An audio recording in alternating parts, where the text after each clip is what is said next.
À présent, la guerre est déclarée contre l'association Ibn Badis plus particulièrement. L'injustice de la France envers le peuple algérien se faisant plus prononcée, certains politiciens pensent que la meilleure façon d'obtenir leurs droits est l'assimilation.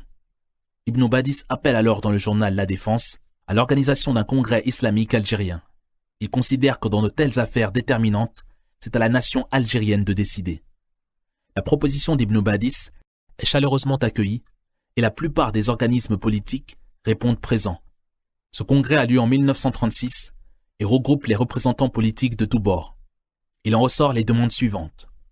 L'annulation des lois d'exception, code de l'indigénat, la suppression du tutorat de l'Algérie, le droit d'ouvrir des écoles arabes et des lycées religieux, la construction de mosquées et le recours à la jurisprudence musulmane, la suppression de toutes les mesures prises contre la langue arabe.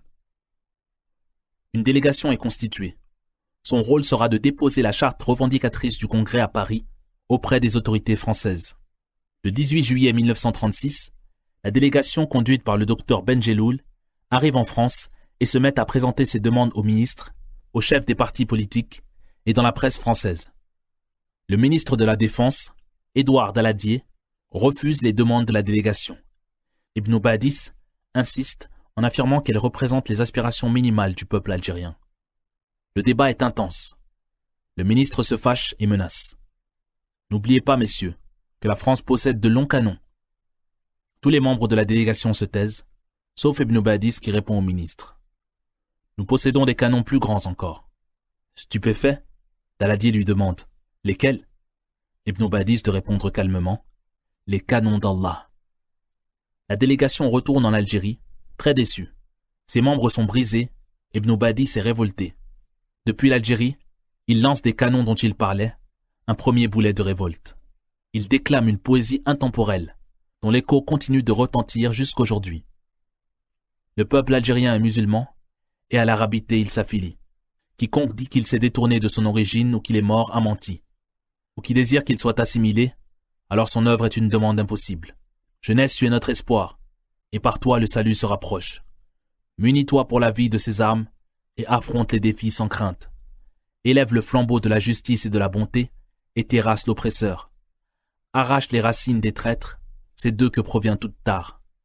Fais goûter aux injustices le fiel de l'horreur. Bouscule les esprits des inertes, peut-être alors le bois prendra vie. Quiconque désire notre sympathie, c'est avec honneur et bienvenue. Ou souhaite notre humiliation, n'aura que la honte et la guerre. Telle est la devise de notre vie, écrite par la lumière et la flamme, jusqu'à ce que notre peuple recouvre sa gloire perdue. Telle est ma promesse pour vous, jusqu'à ce qu'on m'allonge dans la terre. Si je dois périr, alors mon cri est vive l'Algérie, et vive les Arabes. L'hymne est chanté dans tous les coins de l'Algérie. Le peuple algérien est musulman, et à l'arabité il s'affilie.